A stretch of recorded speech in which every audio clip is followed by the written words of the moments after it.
wabarakatuh. Jadi, saya akan menjelaskan kami dari kelompok 10 akan menjelaskan tentang kebocoran data yang terjadi di Bukalapak dan bagaimana kasus ini dilihat oleh kacamata risk dan data manajemen atau RDM. Sebelumnya perkenalkan, nama saya Haura Sasabila Majeta dan partner saya yaitu Firja. Oke, baik, yang pertama, sebagai latar belakang, Bukalapak merupakan perusahaan teknologi yang didirikan dari tahun 2010. Awalnya fokus pada jual beli online, namun kini telah merambah ke layanan vintage dan investasi. Dengan jumlah pengguna yang sangat besar, perlindungan data menjadi hal krusial bagi perusahaan seperti ini. Selanjutnya adalah case overview atau what happened at Bukalapak. Jadi pada tahun 2020, November 2020, Bukalapak mengalami insiden kebocoran data besar sekitar 13 juta pengguna bocor karena celah keamanan yang dieksploitasi oleh peretas. Data yang bocor sangat sensitif dan berisiko digunakan untuk penipuan atau penyalahgunaan lainnya. Insiden ini sangat mempengaruhi kepercayaan publik terhadap keamanan layanan digital. Lalu yang selanjutnya ada core concept, risk and data management. Jadi untuk memahami akar masalah dan solusi dari insiden ini, kami menggunakan pendekatan RDM atau Risk and Data Management. Pendekatan ini terdiri dari 4 aspek. Yang pertama ada risk assessment, yaitu identifikasi dan analisis resiko. Yang kedua ada data governance atau aturan dan kebijakan pengelolaan data. Dan yang ketiga ada access control security measure, yaitu authentic enkripsi dan MVA. Dan yang terakhir ada incident response and recovery, rencana, respon, dan pemulihan. Setiap aspek ini akan kita bahas lebih lanjut melalui studi kasus Bukalapak. Selanjutnya, kita akan membandingkan kasus kebocoran data Bukalapak dengan salah satu studi kasus di dalam buku.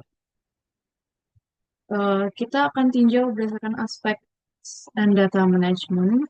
Terlihat bahwa di kedua perusahaan ini memiliki sama-sama kelemahan di dalam mengidentifikasi risiko sejak dini.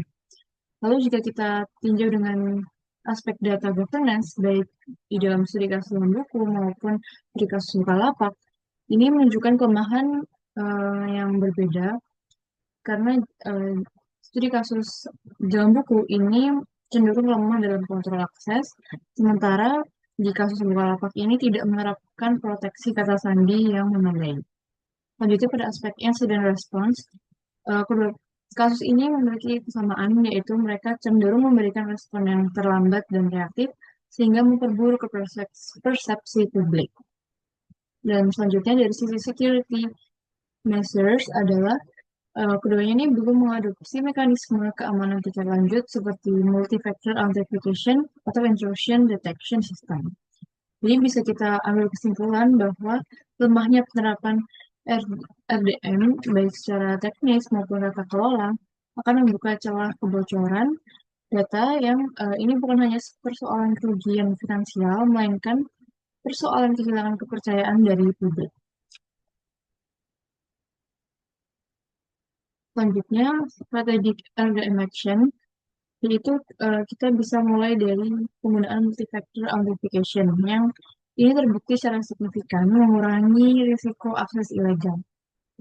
Dan penerapan menggunakan MVA ini mampu menjaga keamanan akun hingga lebih dari 99% bahkan dalam kondisi kredensial pengguna sudah bocor.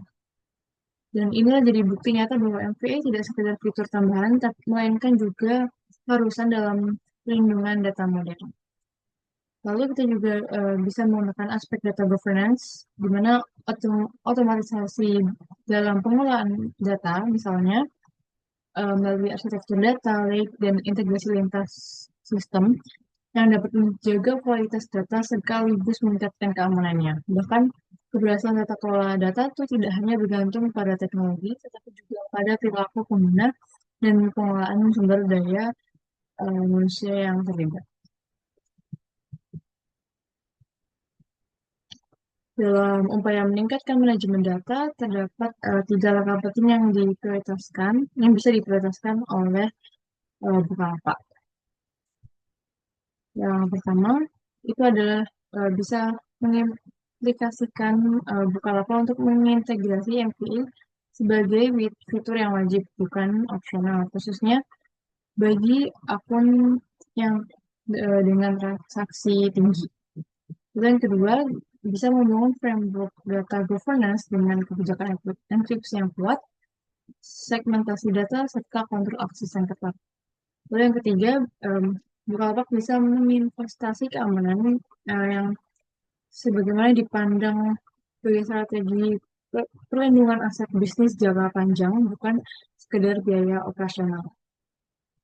Lalu dari kesimpulan yang kita bahas tadi, yang bisa kita ambil bahwa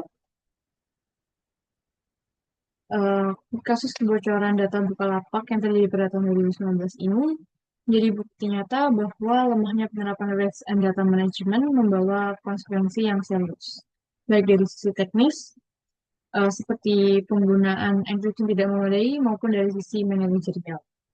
Dan seperti minimnya perencanaan respon insiden dan seluruh kelemahan tersebut akan menjadi penyebab pembuka celah kebocoran data berskala besar. Dan kita juga sempat membandingkan dengan studi kasus yang ada di buku, eh, dan juga terlihat bahwa pola kelemahannya itu sama, itu sama-sama kurangnya penilaian risiko, lemahnya kontrol akses, serta lambatnya tindakan korektif. Hal ini juga bisa membuktikan bahwa masalah kebocoran data itu bukan hanya soal teknologi, tapi juga soal tata kelola organisasi.